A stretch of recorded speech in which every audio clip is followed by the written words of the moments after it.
Welcome to this video, the final one for Tata Steel 2013, the tournament in Weigansee, which finished today.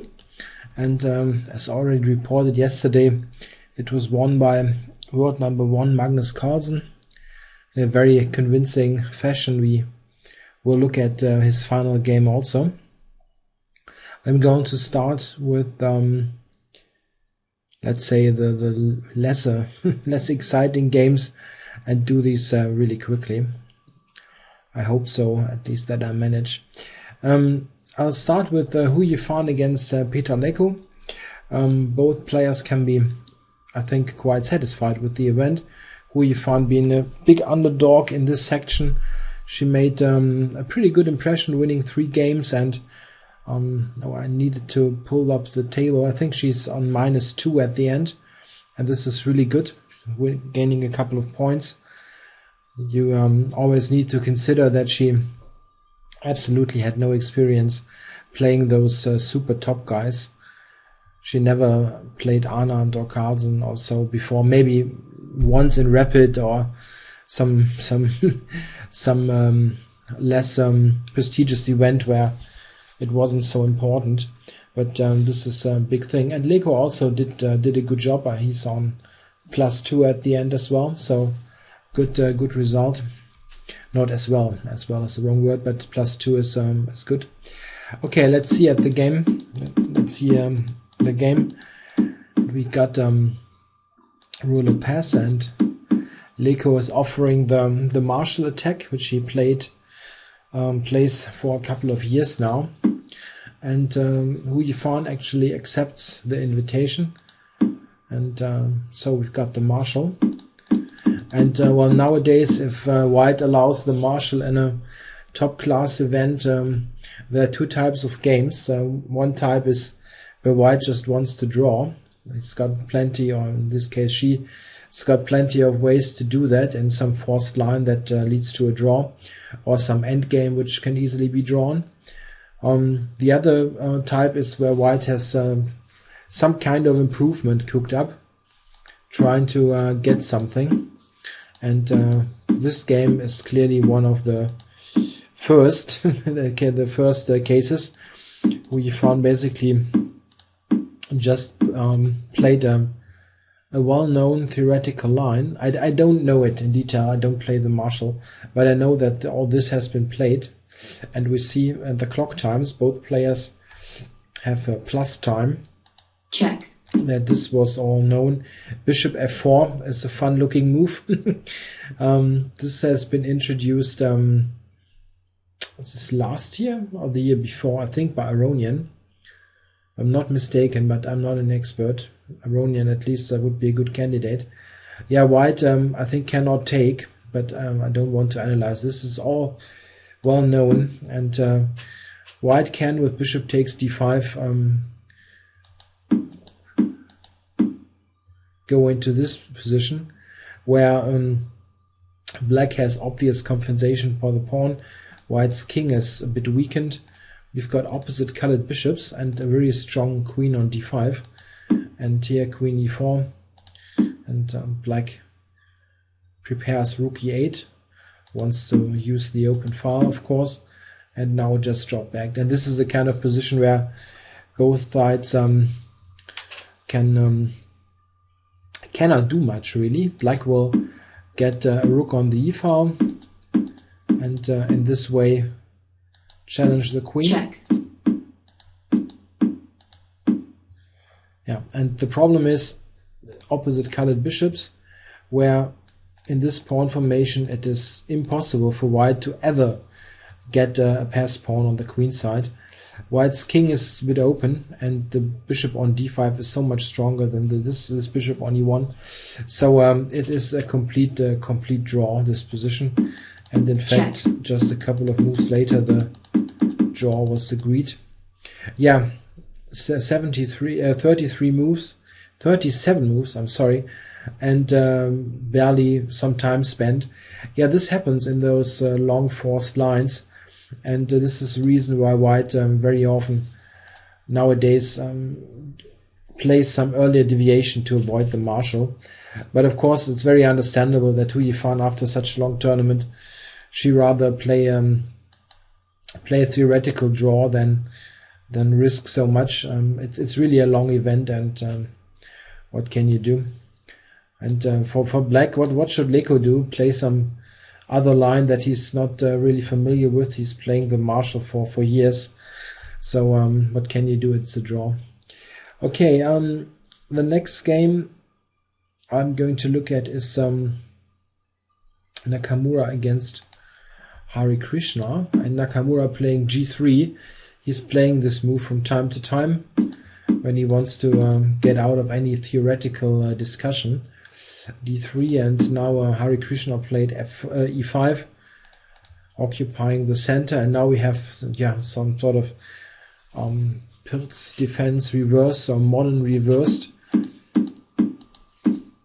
This knight c3 setup is of course it's playable. It's also playable with colors reversed.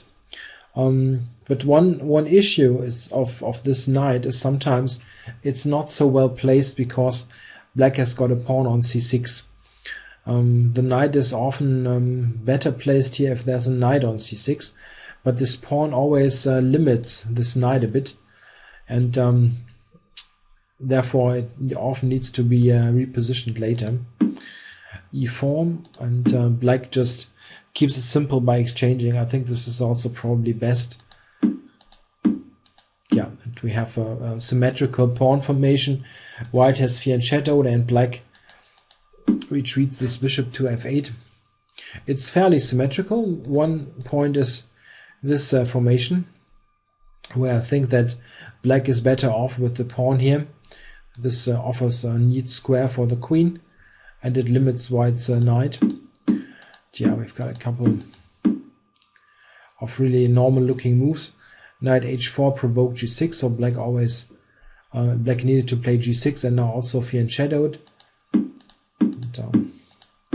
There's really not so much happening in the next couple of moves.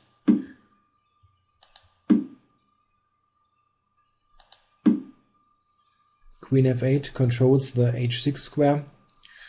It's not really that white was threatening bishop to h6, but now h6 is threatened by black, so white needs to do a sidestep again with the queen. Black covered the knight. Bishop f1, b5. Yeah, and here I'm not 100% sure, because it's really, despite its appearance, it's not so easy, this position. Now Nakamura played a6, and I think probably he should just take and get this game over with. It's not a great position for white anyway, with this misplaced knight amongst others on c3. But what he's doing is he plays a6, and it's a question if this pawn isn't a weakness. I mean, okay, a7 can be a weakness as well, but this is very difficult to attack, and this pawn on a6 can again be a problem. We see a couple of moves later, and now a bit of a mysterious move, rook c8. White played king h2, and now black returned. I really didn't understand the point of those moves, but okay, probably I need to spend lots of time to explain or find some explanation. Let's just look what's happening. There's an interesting point pretty soon. Knight d3. Yeah, white did a regrouping. The knight on h4 was really bad, so with this route it's back into play. The problem is white has got pieces here and black's got pawns that are ready to advance, and white has no play at all.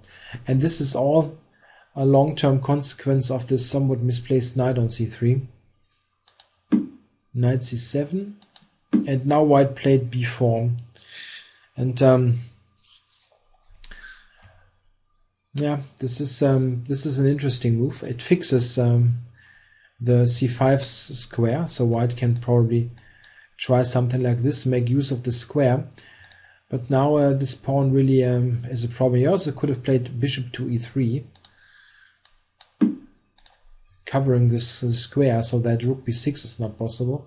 But then black plays c5, and as mentioned, he's got those ideas, and black is certainly a bit more comfortable.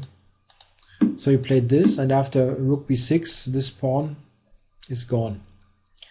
Of course, he didn't simply overlook this. White gets some compensation, and this is due to the fact that he's got this c5 square, and of course this is a bit misplaced. Got an exchange. Queen e3 attacking the pawn on a7. Yeah, this is a counter attack, so white cannot really take there. And now he played f4, which is really a bit weakening, but I understand that white wants to get some play going. Maybe in this position black should have played differently. He played f6, very solid move, but I like oops, instead of f6 I would prefer to take, but it's not easy. Take, yeah, take here, and then probably this. It's simply, the difference is that on e5, after trading on f4, of course, you gave white the center, but it's not a mobile center, and you don't have a weakness on e5. In the game, just to compare, this e5 pawn was more of a weakness than the e4 pawn. You always need to compare those pawns, and black cannot really do much on e4 while white can do something against e5. We'll see what I'm talking about. See this regrouping. The knight is coming to d3 and then attacking the pawn, and this is an additional weakness, while black has no quick way to attack this pawn. He's always got his bad bishop to defend it. Yeah, bad bishops protect good pawns. A funny rule, but it's sometimes really working. So have a look at this position. White is a pawn down, but he's got counterplay against this pawn, and is just much more active. This knight is bad, and honestly, I don't think that black has serious chances to win this position.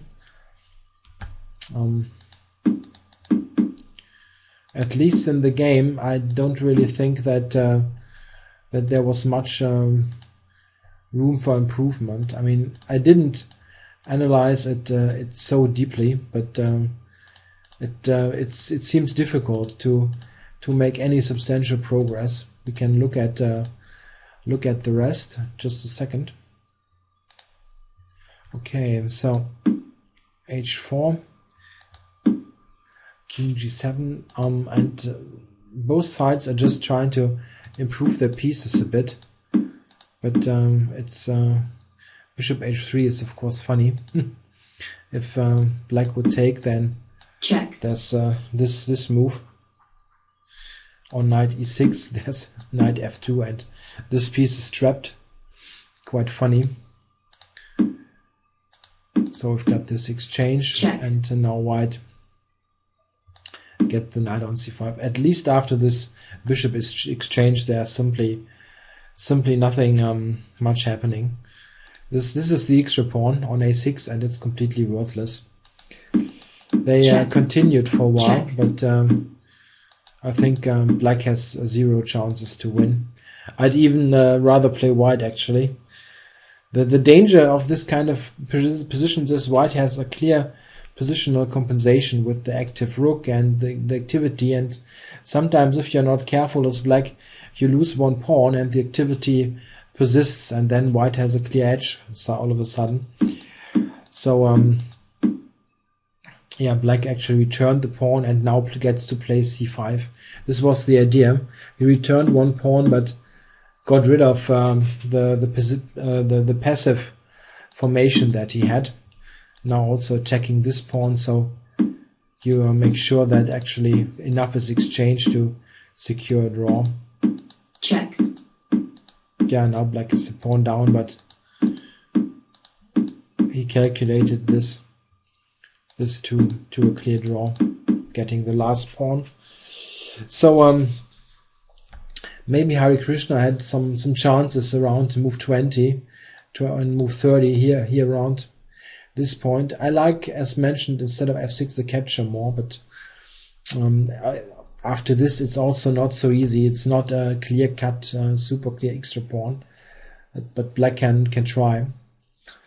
Okay, next game is Lamy against Sockolov. Two tail enders looking for a win. Lamy had a big chance against Anand, but didn't take it, and Sockolov simply has a complete horror show of a tournament. And, let's see what happens in this game. Queen's Gambit declined, and Sockolov plays c5, the so-called improved terrace or semi-terrace. C takes d5, and now the overwhelming main line is knight takes d5. But this move is actually quite interesting. It's not often, not played so often, but it's not bad. White captures with the queen. This is the most promising. Oops. This is just equal, probably. Not much happening. And here black has two choices. He can play a very solid move, knight takes d5, and after e4 take on c3. This kind of setup. This is very solid for black. Or he can play what Sockolov played, e takes d5, which is also rather solid, but can lead to a sharp play. White now played e4, which is probably the most testing. If white would play some slow move, or let's say g3, or just for argument's sake, then this is a big tempo. And this kind of stuff. White needs to be careful, cannot play some routine moves. e3 would be still okay, of course. It's not great for white, but of course playable. e4 is more principled though. Knight c6 and bishop b5. This is the idea of this e4 move. And now black just captured. He can also take on e4 with the knight, which is even the more popular option, and very often check can lead to this kind of endgame where black has good chances to equalize. Okay, takes on e4, check. And this also is an endgame, which looks check around equal, I would say. Black has a very untidy pawn structure, of course, but he's got an extra pawn, and bad pawn structure often means open lines, open files, and black gets decent activity here with the pin. And yeah, now counterplay against c3. So this was covered, and now we see the one open file in action against the f pawn. Bishop to h4, and now black played e3, which is a good move, returning one pawn and making sure that the e file stays closed, so that e6 doesn't become a weakness. Check and takes on e3. Now black has got the mentioned f file and a well positioned knight. I think this is around equal, and in fact after a couple of moves we got more exchanges, and here arguably black is even somewhat easier to play. This bishop's having a bit of a pressure on c3, while this bishop is doing nothing, cannot attack a single pawn at the moment. Okay, can attack let's say g7 after bishop e5, but there's rook f2, and if bishop e5 at some other point there's always g6, while white cannot move away this pawn. But all in all it's very equal, and I'll fast forward for a while until we get a critical position, and this is deep in the end game. Black has won a pawn even, but he doesn't have much chances to convert as the g pawn is weak. Check. Yeah, and here we see that black managed to get on the second rank and is therefore the more active. And of course he didn't mind to lose the pawn to get the king active, but still it's very drawish.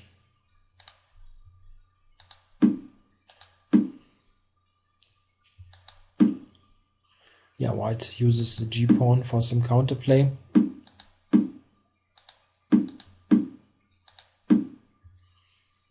And well, you could always suggest some check alternative moves. There's not really a mistake check made check. yet, but there was one single moment where something something substantial happened, and this is exactly now.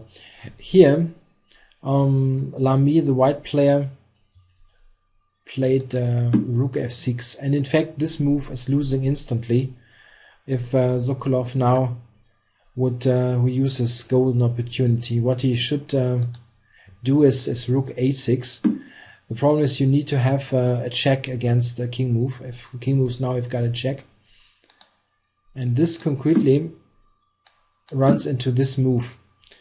And what is white supposed to do now? It's quite funny that this is winning, but it's just tactics. If it's just possible to analyze this by method of elimination. If white would move the rook from the f file, let's say here, then there's simply king f1. Check. King moves e2 and the pawn promotes. Check. You've got also this. So you basically gain a tempo by playing the king move with check, and this is the big point of rook g2. This is why the rook cannot leave the f file. So you cannot play a rook move. Yeah, you can play something like this, but this also check. Leads to a win, as black will play e2 and then shield the king, preparing king f1 at the end. So white cannot play a rook move, and if he plays a king move, let's say here, then there's king d3, and simply the c-pawn is falling, and this is then a winning endgame with the 2 extra pawns. So this was a golden opportunity, but it's really a tactical one. Maybe if you sometimes it's just a matter of luck, yeah, that you need to in a single position where you have this kind of unexpected chance that you really take a bit of a time and look at moves. Sockolov really spent time. Yeah, he spent 3 minutes. Yeah, well, if you're in a bad tournament, it wasn't difficult really. Rook g2. I mean, what candidate moves do you have? You only have the king move, cannot move the pawn, and you can move the rook along the g file, or h1. Rook h1 is completely useless, and I don't know, rook g3. Yeah, well, no idea what he miscalculated there. He played king e1, and now it's this opportunity is over.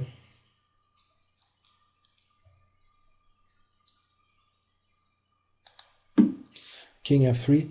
If now you would play, now just for example, you would play this, then white can go back on the f file, so that this doesn't really give you any progress.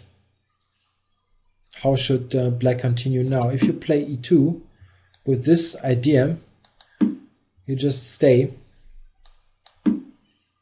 and here you can actually promote yourself, like g7. This even loses. Probably. Okay, so in the game there was king f3 played. Check. And they continued for a bit, and even at the end got this check got this queen endgame.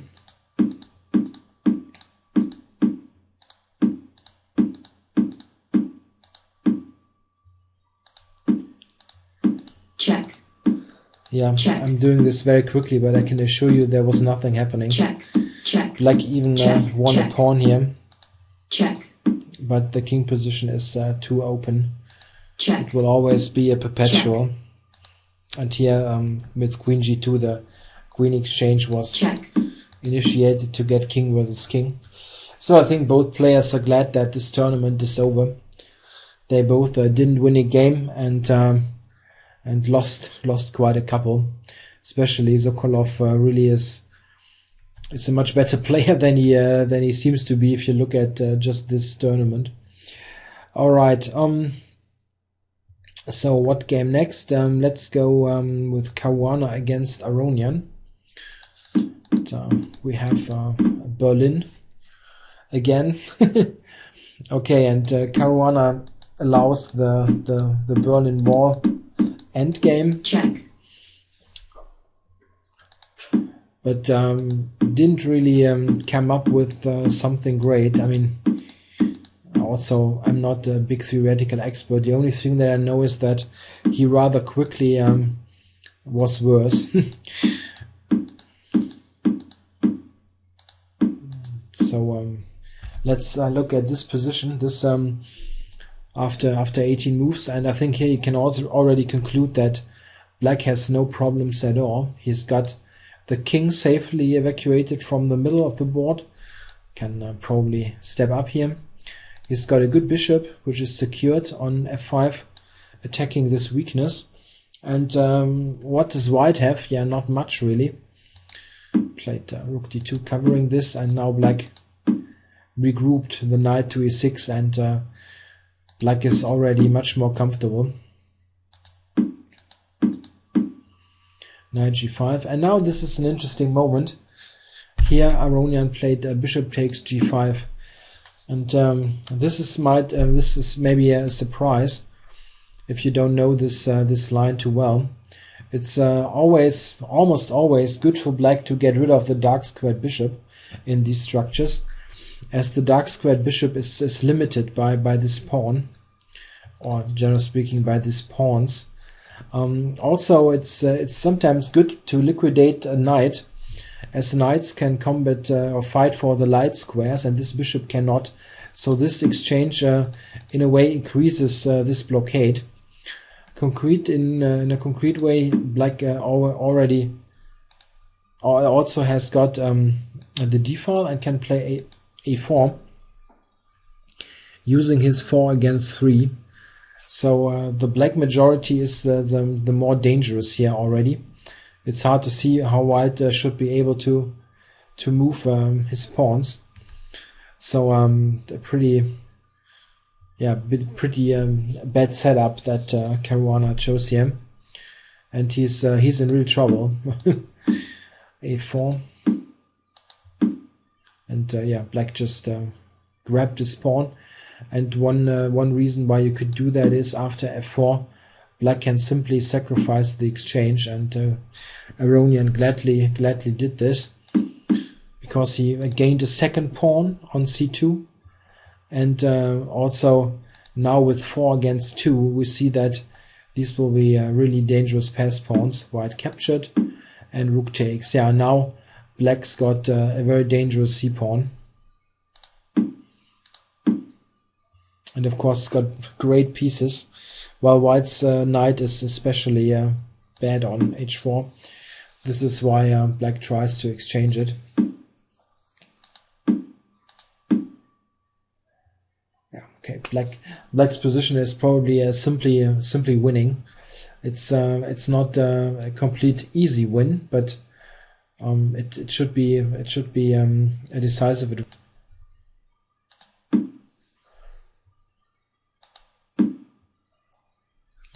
C pawn. Yeah, g4 tries to get some counterplay. Of course, white is already a bit desperate here.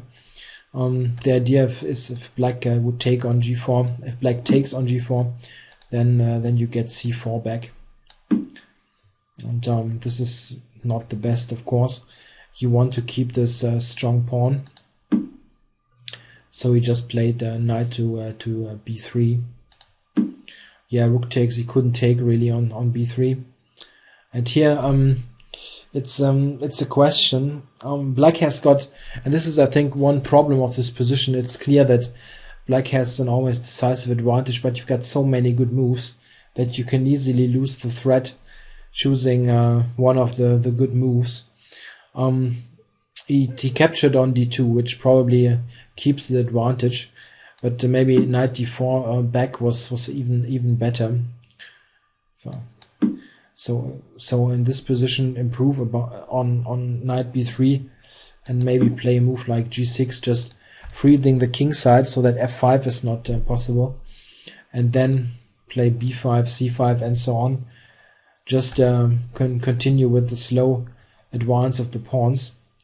It seems over really, but this is also still keeping a really big advantage, so it's not a big mistake. This is a simpler approach. Well, when Black still has the strong pawn and this rook is somewhat boxed in. So a couple of moves later,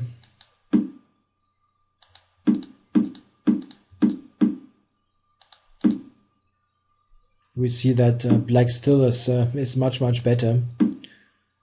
Rook c1, and here it's not quite sure. I'm not quite sure what Aronian now played. He played rook to h5, which seems at least unnecessarily complex. I don't really see why not b4. Just pushing the pawn. If white now tries to grab the pawn, let's just put it on the board. Then the b pawn just promotes. There's no way to stop it. You can even after rook here, you can exchange rooks. It's no big deal. The pawn is simply promoting. It's not quite sure what he did. Rook h5. Check.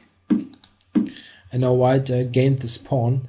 It's probably still winning, but it's giving away a bit of ground. One thing is, look at the clocks. Aronian has got huge time left. He tends to, in this winning position, play a bit too quickly. It's an old mistake that he's very often making. Check. And, I think he spoiled quite a bit of his advantage already. And a couple of moves later. Check. Here he could play c3, but he went back to h6, covering the 6th rank, and it's still a better for Black. It's no question. But White has got the f pawn, and just a couple of moves later. In fact, if you believe the computer assessment, it's really didn't have the time to look myself. I usually do a computer check, but look a bit of myself. It goes quite quickly. White gets the f pawn going and manages to escape just by a threat, but he manages to escape into check. Yeah, look at the f pawn. Check. And covering b1. Check. Yeah, and this was the mentioned escape. Black now has got knight, rook and bishop against rook, which is of course a theoretical draw. You can try on and play this, and hope that the rook, the player with the single rook, is not able to defend it with little time. But this is a big advantage of the increment time control, the Fischer time controls, where you get 30 seconds per move, so that you actually have the chance to defend this. And Caruana defended this, I think, flawlessly. Check. It doesn't make much sense to do an analysis of this.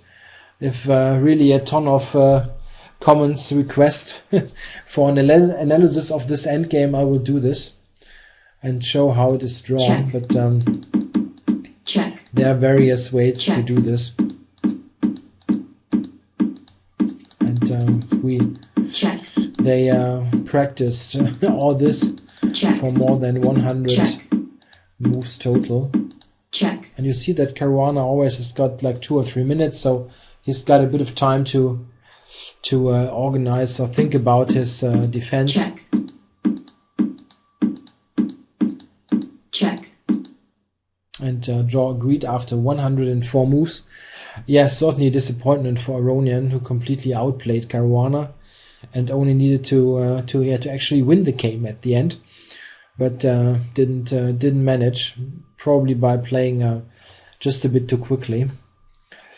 Okay, so next game, let's have a look at the tournament winner, Carlsen, playing with black against Giri.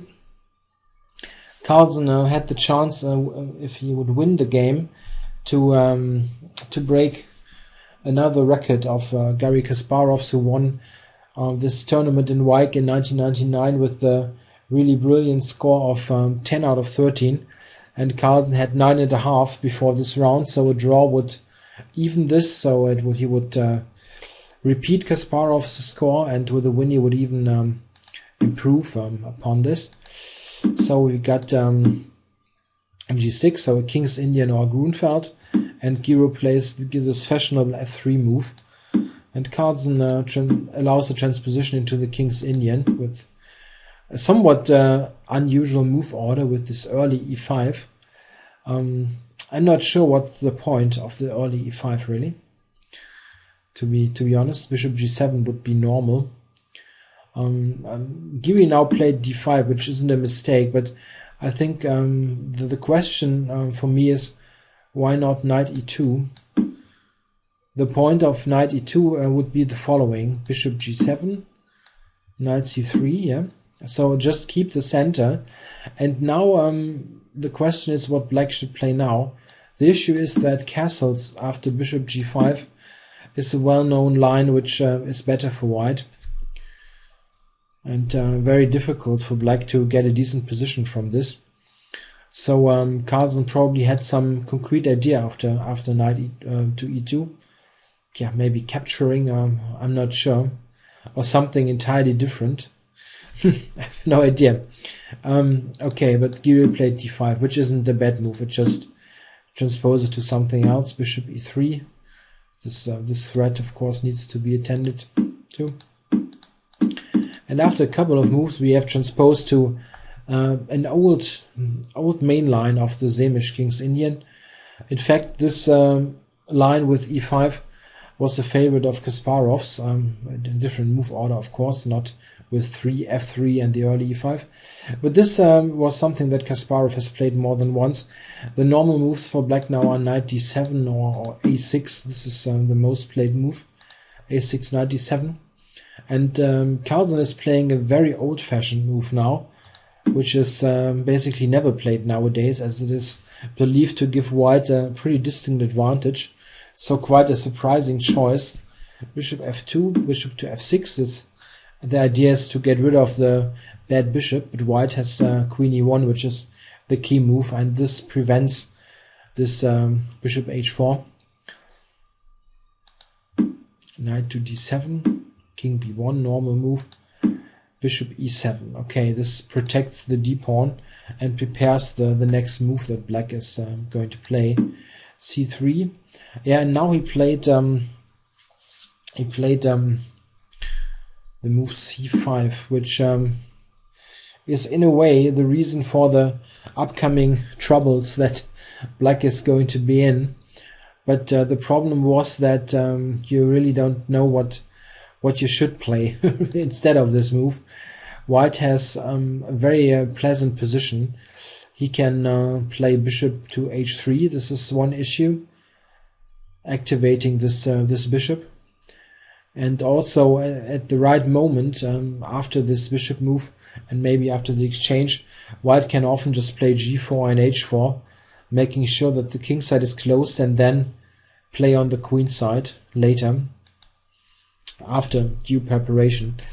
So c5 is really a move to stop the queenside expansion early. And now Giri played a very straightforward manner, but I think in a good way. He took on c6 and now played c5. This was the idea. Opening up the position immediately, getting the d-file, so the rook is well positioned, and black of course needs to take with the pawn. We can put this on the board, and we see that white has now opened the position nicely for the bishops. This is a bad piece on h5, and these pawns are also weak. So Carlsen certainly didn't improve the reputation of this line, which is really a bad one, and black now really is in trouble. Let's continue for a couple of moves. This is of course nice, activating the bishop and maybe intending a bishop to e6 at some point. Yeah, black is really having an ugly position. It's full of weaknesses, and you don't really have any concrete play to attack something or get something against the king, whatever. It's really simply bad for black. Yeah, exchanged a couple of pieces, and now with knight g7 intends to improve some pieces. Bishop e6 or knight e6. Yeah, sacrificing the c pawn. This was a very weak pawn anyway, and the rationale is rather give up the pawn and try for counterplay with maybe, if you got the chance, queen here or the a pawn. So it's clear that white has a pretty distinct advantage.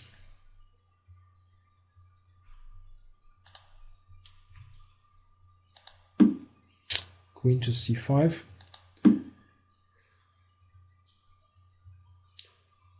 And here it's very difficult. Giri played the move bishop g2, which is really a bit mysterious. It's probably just covering f3 to allow a knight e2.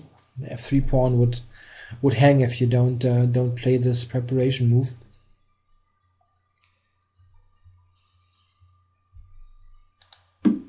Bishop f1, by the way, was also a good move, maybe a better move. It's very difficult. The idea is if black would now try to double up on the b-file, then you've got bishop a6 as an answer. But he played this, rook to b7, and the question is if white maybe can improve around here. It's not easy at all. I mean, the computer is assessing this as flat out winning for white, but I don't know, for human I think it's not so easy. White probably should be much better, but it's not easy to play. He played king a1, and this allows distinct counterplay, but yeah, not quite sure what he should play. Maybe knight to e2, but black still has a5 coming. It's not completely easy.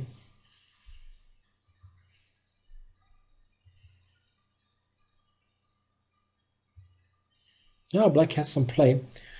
Let's say king, and then a4, b4. I mean, this is it's not a very secure king position, and then black can take on b4.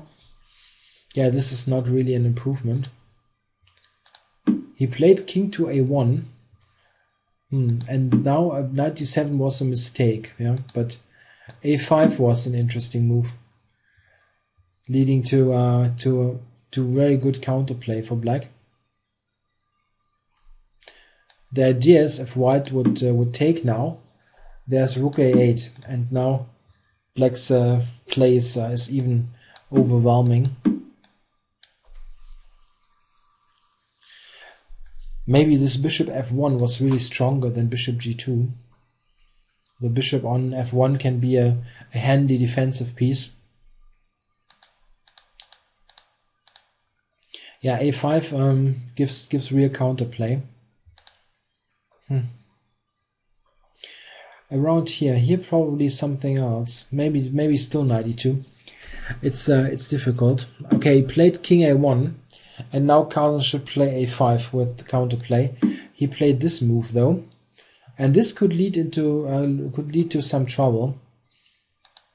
This was played, but queen a2, queen a3 was much better probably, covering this pawn and intending to further protect it with rook c3. The thing is that bishop takes c3 is not working, as now black is in a pin, and this means he needs to lose time to continue. This is probably really winning for white. Cannot take on b3. Yeah, what he played, Giri e6, is unfortunately allowing an instant draw. And here Carlsen could have played bishop takes b3, and we've got basically the same as in the game. So he played this. And again here, queen a3 was the more testing move, probably to white's advantage.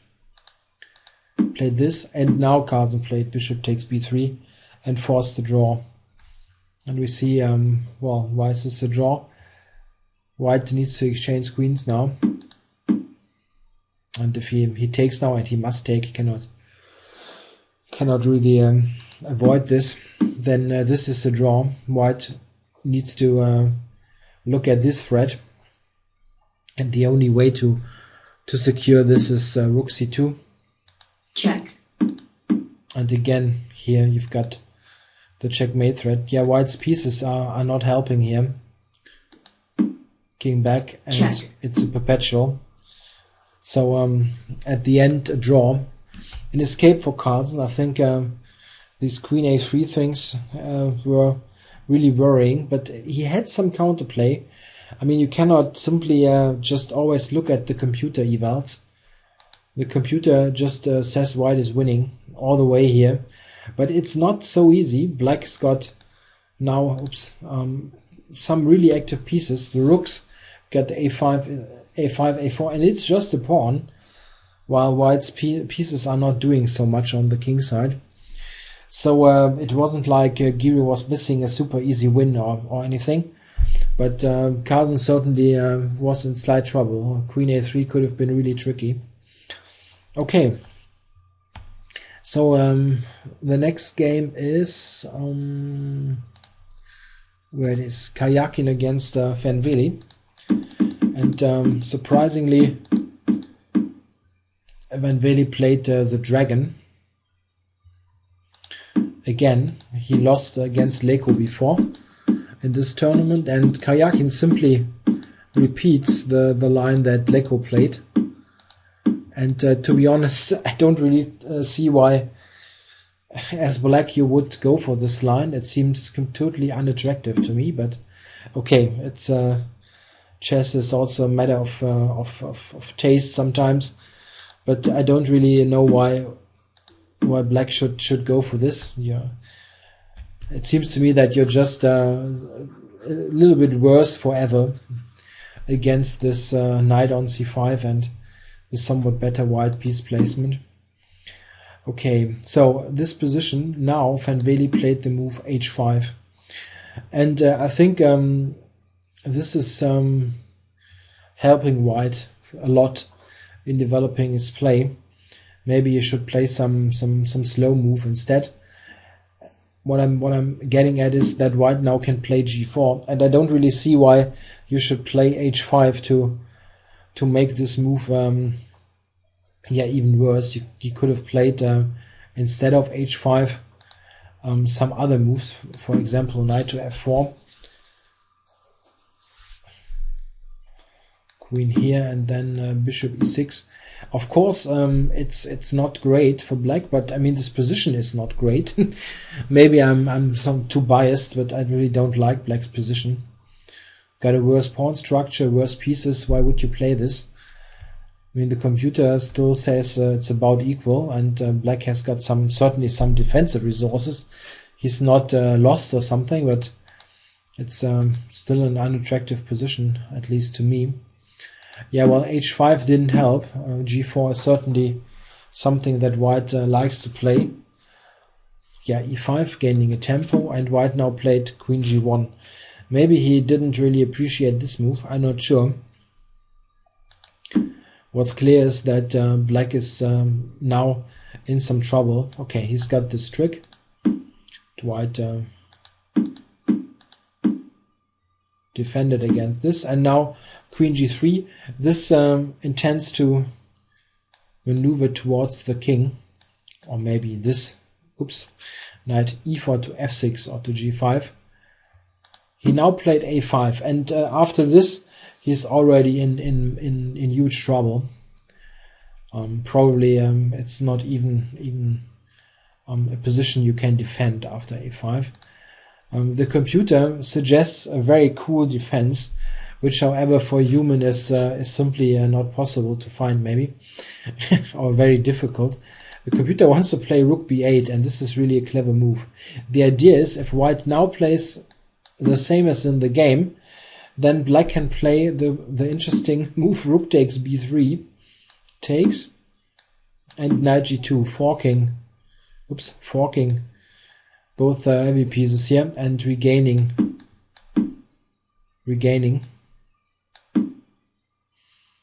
The cool point is even just to show black can even take here, and after captures queen a5 is a very nice double attack, and here black is even winning. But okay, white had various ways to play differently.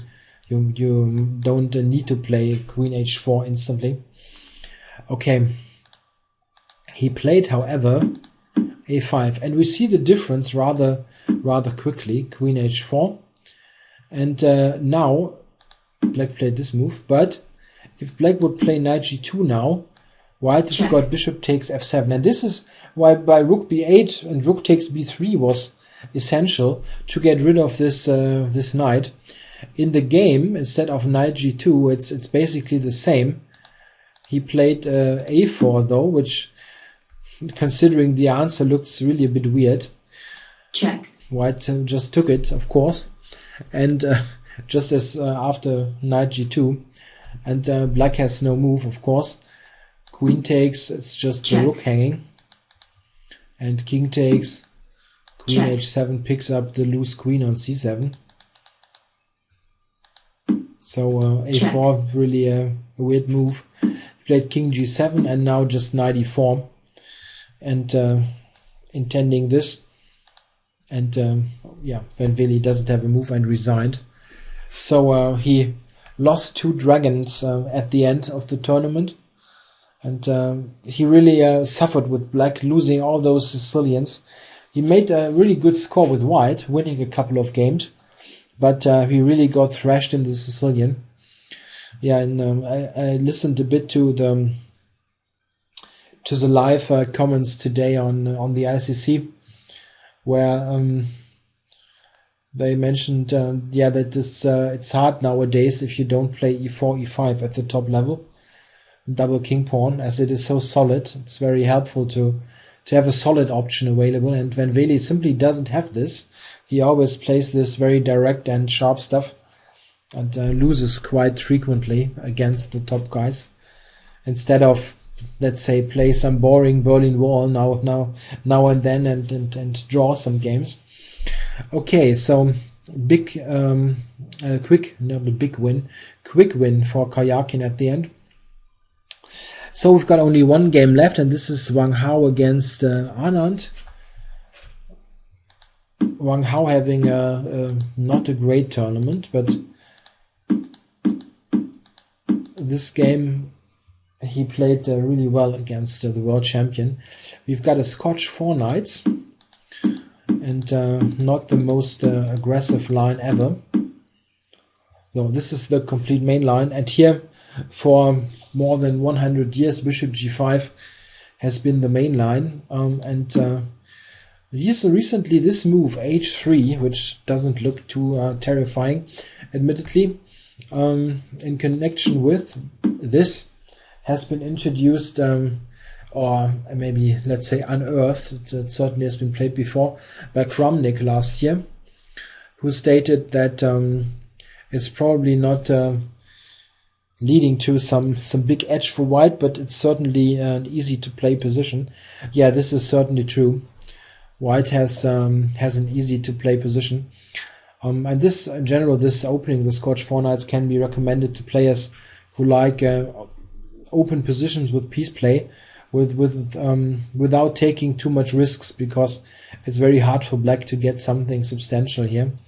I think Anand played a normal defensive move, bishop d6, rook e1, and bishop f4. This is one idea of the setup, getting the bishops exchanged, and this looks fairly normal. And I play this opening as black, and this is exactly how I would have played. So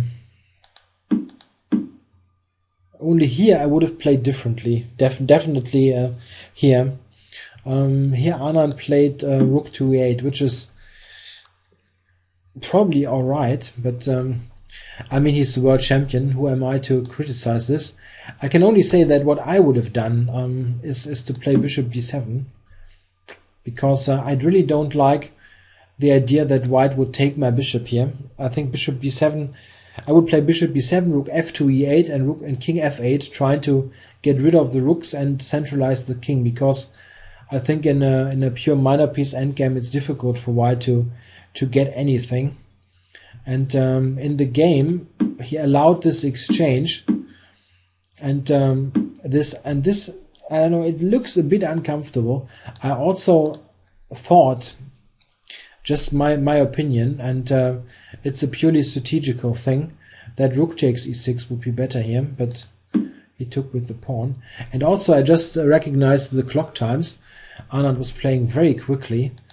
Maybe, I don't know, maybe he was thinking that Wang Hao was just playing very solidly, going for a quick draw or something, and then he saw that he was maybe in slight trouble.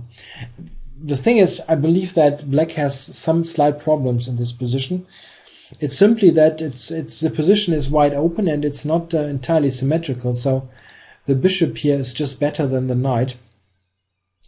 Black's got 3 pawn islands against 2. So there are little things, but they add up, and white is certainly easier to play. A couple of moves later, here, we see that white now has play on the c-file. Black is still very solid. I mean, he should probably, with perfect play, draw this somehow, but it's not easy. Look, 2 against 1. This is a potential pass pawn. And this is simply a great piece. Yeah, but it cannot jump to b6. It's working along those 2 diagonals. Knight to d7. And just a couple of moves later we see white is slightly better, and it's very uncomfortable for black. And they kept playing very quickly. I'm surprised. Yeah, maybe I'm just influenced by the result of this game. You probably guessed by now, if you don't know, that Wang Hao won this game. And but I think really black should invest some time to try to defend. He played everything instantly.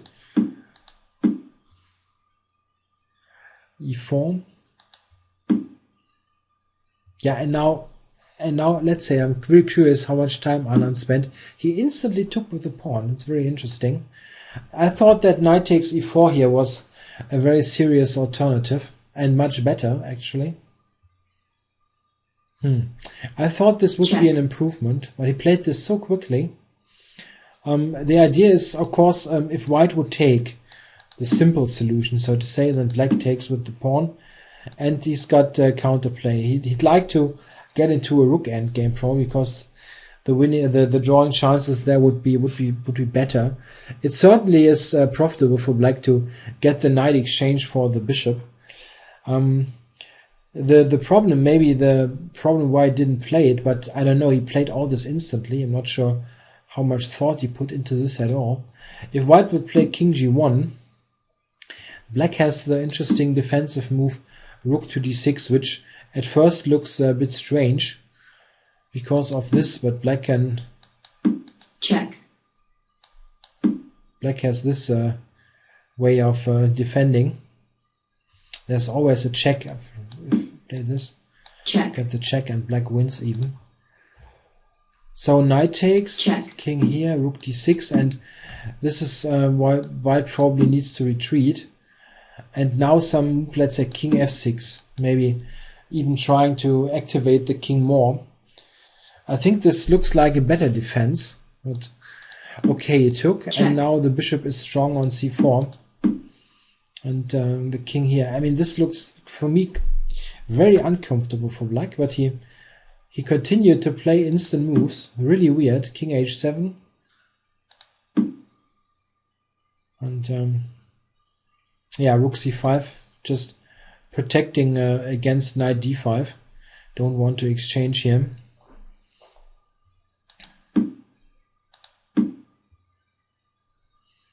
Yeah, the pawns are just rolling forward. And where's your counterplay?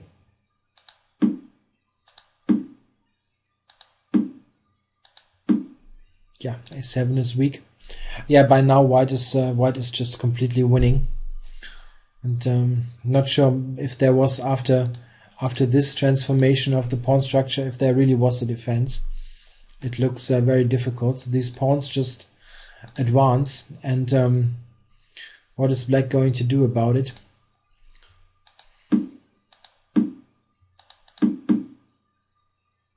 Yeah, and a7 is gone, and with it the game. And now Anand was taking huge time after a6. Really interesting. Yeah, probably I'm just understanding too little about chess. I really thought he should have looked much earlier, because at least for me this position looked very, very dangerous for like 15 moves already. But I'm probably missing something if he plays this so quickly, and only now he spent huge time, but now it's already too late. Have no way to defend. And he's initiating some sort of last hope counterplay with the king even. Yeah, but the a-pawn.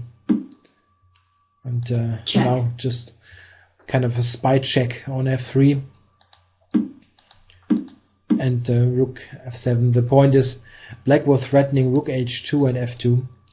And now after rook h2 there's just rook takes f3, and white wins. So a win for Wang Hao, sort of compensating for some bitter losses in this tournament, beating the world champion. And I think maybe Anand really was in blitz mode until this point, where he really was in trouble. At least my point of view. The computer is just giving white, let's say, half a pawn advantage, but I think it's much worse. So yeah, a bit of a negative way to conclude this tournament for the world champion, who really played a good tournament with a good plus score, which in other years easily could have been enough to fight for first place without this loss. Of course, this loss really set him back, but he had a good tournament before that. Also winning this really great game against Aronian on round 4. If you haven't seen this already, it's really the candidate for game of the year already after 4 weeks in this new year. Yeah, thanks for watching this final video on this tournament, and I'll be back soon with some other content, of course. This has been more than 2 weeks of serious world-class chess, and I'll be doing in the upcoming week some other content, but maybe I'm taking 2 or 3 days off, because it was really quite something to invest 3 hours each evening to do those videos, and because it's the preparation time, and I need to upload and so on. It almost always took 2 to 3 hours. So yeah, thanks for watching, and I'll be back soon in a couple of days probably.